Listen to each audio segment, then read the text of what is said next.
You know, it's wild, but 9 out of 10 students actually miss out on top marks on the Cambridge IT exam for one completely avoidable reason. Welcome to this explainer on mastering the Cambridge IT exam. Today, we're tearing down the high mark blueprint. We're going to show you exactly how to dodge those hidden traps that quietly kill your grade and, more importantly, how to secure literally every single point available. Let's get right into it. Let's start with a massive mistake most students make right out of the gate. On the left side here, you're seeing what we call the generic advice trap. It's basically when you vomit generic textbook definitions onto the page without ever actually applying them to the specific case study context. The thing is, the examiner doesn't want to know if you've memorized the dictionary, right? They want to know if you can solve a real business problem. Now, look at the right side. That is a top band answer. It takes that exact same knowledge but applies it directly to the scenario. Honestly, that one shift is the fundamental difference between an average grade and absolute excellence. Section 1. The Method Mark Strategy. Okay, let's dive into this idea of method over memorization. In IT, the process you use to arrive at your answer is your ultimate safety net. So the crucial question we have to ask is, how do you guarantee points, even when you completely blank on the final correct answer under intense exam pressure? I mean, we've all been there. You might panic, maybe you miscalculate, or you just simply run out of time. But what if I told you that the Cambridge mark scheme actually rewards your thinking process, totally regardless of that final conclusion? Take a look at this method mark strategy framework we have up on the screen. Let's focus on the left side first, where we transition from a flawed response to seeing things through the examiner's lens. Examiners actually award marks for visible working, clear notation, and using standardized terminology. This specific slide breaks down malware consequences, which, by the way, makes up a massive 15% of Paper 2 marks. If you look at the before and after section, a student who just writes something like, "malware is bad for the company," gets a measly 2 out of 10. But a student who uses the method, shows their work step by step, and builds a logical argument based on the provided data, they score a 9 out of 10. Huge difference. To actually lock in these method marks, you've got to follow this exact rigorous procedure every single time. Step 1, deconstruct the question and extract the relevant data from the texts or tables. Step 2, select your analytical framework. Basically, ask yourself, what principles are we actually applying here? And step 3, execute that framework with absolute precision, using precise IT terminology. Don't just say a system is better. You have to explain the actual technical execution. Section 2. The Peel-J Answer Framework.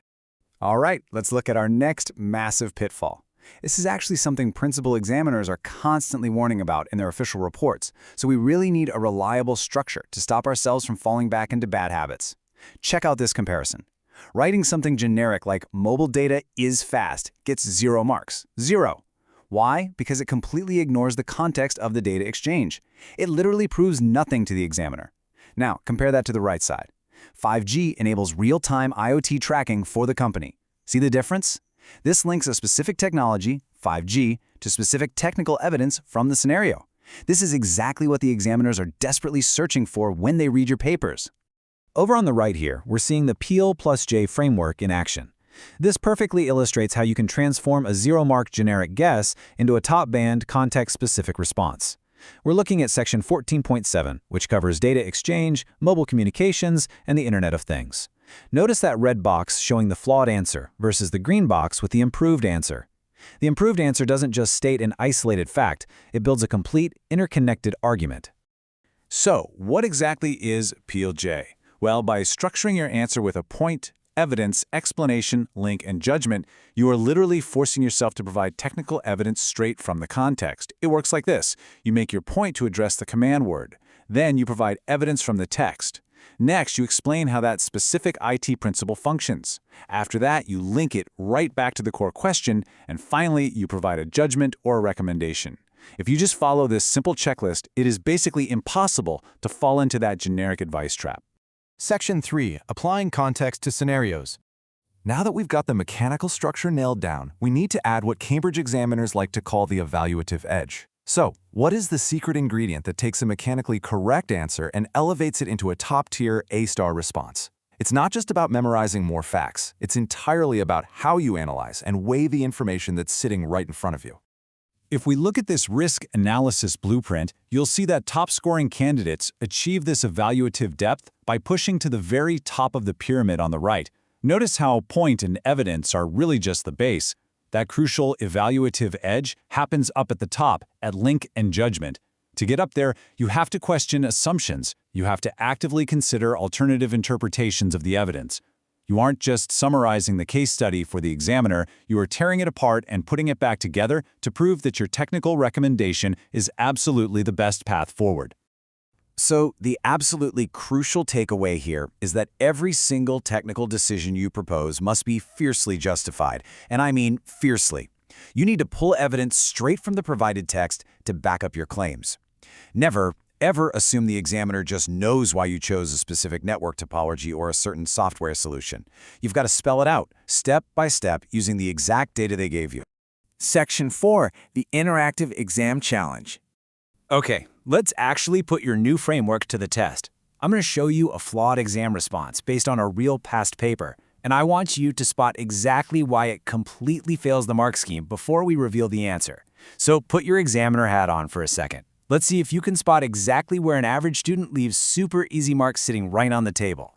Take a really close look at the undeveloped points section on the bottom right of the screen. The question here asks to justify the use of encryption in a hospital database. Now, the student correctly named encryption, they even got the terminology right. But look at that red X. They completely failed to explain the mechanism of how encryption actually protects personal data in this very specific hospital scenario. They named the concept, sure, but they totally skipped the mechanics. The examiner needs to know that you understand exactly how the data gets scrambled and why that specifically matters for patient records.